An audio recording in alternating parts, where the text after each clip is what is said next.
Let him do it. You don't have any problem.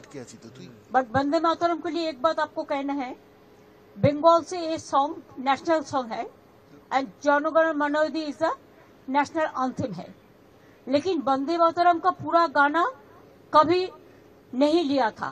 Only Rabindranath Tagore ने कुछ line, selected line तैयार किया था, उसी का ऊपर में Vande Mataram national song accepted हुआ था।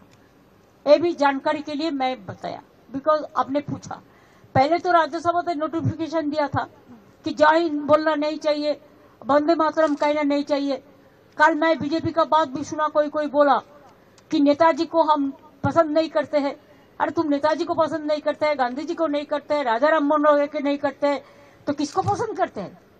ये कैसे आया ये सब लोग जो देश को बारे में जिसको पता नहीं है, देशेर सम्बन्धे যারা জানে না, তারা নেতাজিকে অপমান করে, বঙ্কিমচন্দ্রকে অপমান করে, রবীন্দ্রনাথ ঠাকুরকে অপমান করে, বিদ্যাসাগরকে অপমান করে, রাজা রামমোহন রায়কে অপমান করে। এরা জানে বাংলার অবদান হয়েছে। এবার আমি যাই।